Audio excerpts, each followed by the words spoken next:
Godzilla X Kong, The New Empire hits theaters this weekend. Is it worth going to see? Let's talk about it.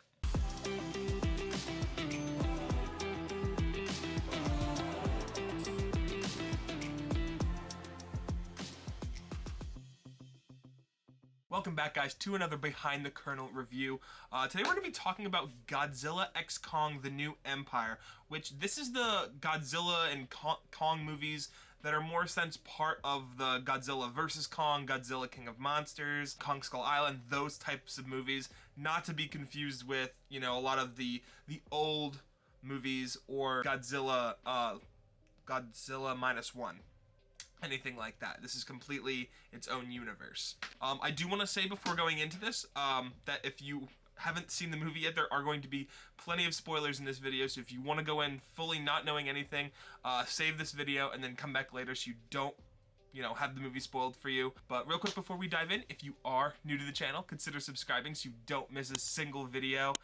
And without further ado, let's talk about our newest monster movie. So this movie kind of picks off a couple of years after Godzilla vs. Kong. Kong's just kind of chilling out in Hollow Earth, where he kind of just now resides. He's kind of like looking for his own family, just like a sense of belonging. They kind of like start feeling these like vibrations and stuff. Kong's like kind of going crazy. He like comes up to the surface. Godzilla's starting to like try and like conquer other monsters just to gain more powerful. And no one really knows why they're doing it until Kong meets Scar King, which is like this like orange orangutan monkey looking guy. He's kind of like planning to rise up to the like regular Earth and pretty much take over. One of the biggest things that I noticed in this movie is how personal Kong feels in this movie. You know, in Kong Skull Island, you know, you definitely get a lot of those emotional moments where he's being mean to just the people, or he just doesn't really want anything to do. In this movie, you kind of get this, like, he kind of trusts Monarch, the team that, like, is helping him, so much, in fact, that, like, he chips a tooth. He just fully trusts them to take it out. I thought there was going to be, like, a whole thing to do with it, and he's just, like, okay with it. Now, granted, I don't know, I know there's a Monarch series that's out. I have not watched that series, so anything that's happened in that, I don't know if that relates to these movies at all. I have not seen it, though. On the contrary, though, Godzilla is quite the opposite. I wouldn't say he's necessarily the bad guy, but he's more of like, you know, you kind of consider like Godzilla and Kong in this movie to almost be like a buddy cop thing, where like Kong's just kind of like the chill, laid-back guy, and Godzilla's like the really uptight, like anything will set him off kind of guy. Because he just goes across the world in this movie pretty easily because he's, you know, ginormous, but he's just trying to pretty much level himself up the whole movie. That's essentially what Godzilla is doing, like the entire runtime of the movie, except for maybe the third act, is just go from this point to this point and trying to, because he senses some kind of danger, which makes sense. But I just thought that was funny because, you know, Kong's over here, like, he kind of goes to the source of the problem, whereas Godzilla is just like, nope, I'm gonna wait back, and I'm just gonna keep absorbing. Like, he goes to a nuclear power plant, he goes to after one of the other monsters and absorbs him. Like, it's just like this never-ending cycle, and I thought it was really funny that they had two different ways of, like, going about that situation.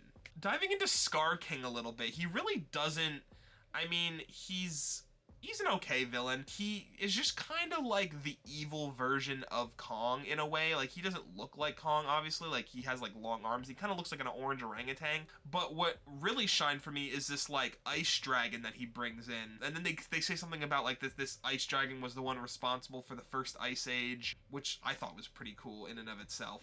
But that's where really Scar gets his power from, because even in the first fight, Kong almost defeats Scar, but if it weren't, yeah, so I don't know, I just thought it was pretty cool. Probably the biggest surprise in this movie, which I don't think was hinted out anywhere in the trailers, is that Mathra is in this movie, in the kind of like the second, to the end of the second act, into the third act. The girl that Kong, like, has connected with, she calls on to Mathra, and she kind of just, like, is there to unite Kong and Godzilla so they don't, like, fight, because Godzilla's, like, very territorial and stuff, and she kind of, like, unites them, and then she's actually, like, the glue, because where Scar King is like this, like, other part of Hollow Earth.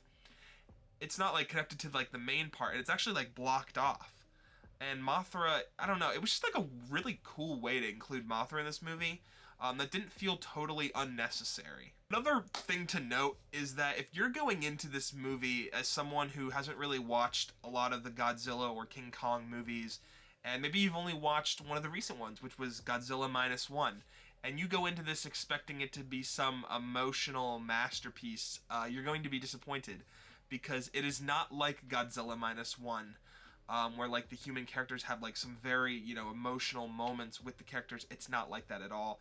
It is just a big monster fight movie, and that's what it is. It's a very different kind of movie than Godzilla -1, where it's just more about what fun can we have with CGI on screen, what fun dumb things can we show on camera with our big monster people.